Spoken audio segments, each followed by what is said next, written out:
எல்லாருக்கும் வணக்கம். நம்ம இப்போ என்ன பார்க்க போகிறோம்னா சுண்டைக்காய் துவையல். என்னென்ன தேவைன்னு பார்த்துடலாம் வாங்க. கடலப்பருப்பு 2 ஸ்பூன், சுண்டைக்காய் 1 கப், ஒரு பச்சை மிளகா 2 காஞ்ச மிளகா, 1 ஸ்பூன் ஜீரகம், ஒரு பூண்டு, பெரிய வெங்காயம் மீடியம் சைஸில் 1 அரிஞ்சு வச்சுக்கணும். வானலில் எண்ணெயை ஊற்றி ஃபஸ்ட்டு நல்லா சுண்டைக்காயை வதக்கிக்கணும். இந்த கலர் மாறி வர அளவுக்கு நல்லா வதக்கிடணும். சுண்டைக்காய் சாப்பிட்றதால உடம்புக்கு நல்ல ஹெல்த் இருக்குது, பசி எடுக்கும். பசங்களுக்கெல்லாம் நம்ம செஞ்சு கொடுத்தோம்னா சுண்டைக்காயாக கொடுத்தா சாப்பிடாதுங்க. அதனால் இந்த மாதிரி துவையலாக அரைச்சி கொடுத்தோன்னா என்ன துவையல்னே பசங்களுக்கு தெரியாது. இந்த மாதிரி கலர் மாறுற அளவுக்கு வறுத்துக்கணும். அடுத்தது கடலப்பருப்பு போட்டுக்கணும். கடலப்பருப்பு போட்டு நல்லா வறுத்துட்டு கொஞ்சோண்டு ஜீரகம்,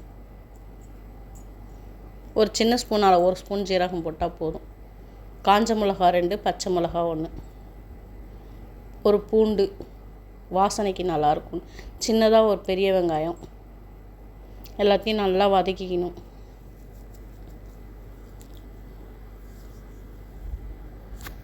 இந்த துவையல் அரைச்சி ஒரு உருளைக்கிழங்கு வறுத்து வச்சிட்டோன்னா கூட ஸ்கூலுக்கு பசங்க எடுத்துகிட்டு போகிறதுக்கு கரெக்டாக இருக்கும். இது குடம்புளி, புளி போடுறோம்ல, அதுக்கும் பதிலாக இதை யூஸ் பண்ணிக்கிறேன் நான்.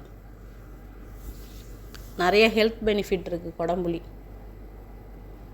அதனால் குடம்புளி யூஸ் பண்ணிக்கிறேன்.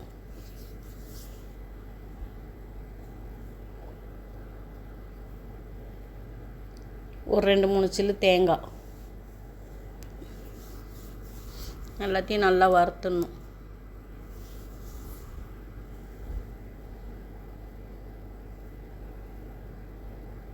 எந்த பசங்களுக்குமே இப்போல்லாம் சுண்டைக்காய் சேர்த்துக்கிறதே இல்லை. அதனால் நம்ம இந்த மாதிரி செஞ்சு கொடுத்தோம்னாக்கா ஈஸியாக சாப்பிட்ருவாங்க பசங்களும். இது என்ன துவையல்னே அவங்களுக்கு தெரியாது. நீங்கள் அரைச்சி கொடுத்தீங்கன்னா செஞ்சு கொடுத்து பாருங்கள் எப்படி இருக்குன்னு.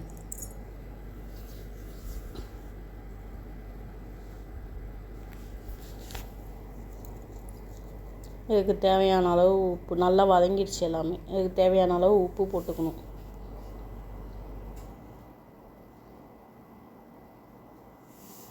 நல்லா ஆற வச்சுட்டு மிக்ஸி கப்பில் எடுத்து போட்டுக்கணும்.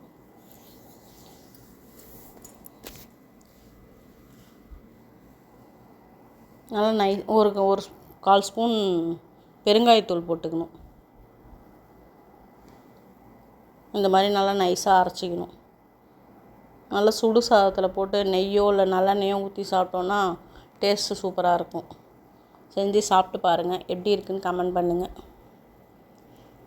இது வரைக்கும் பொறுமையாக பார்த்ததுக்கு தேங்க்யூ.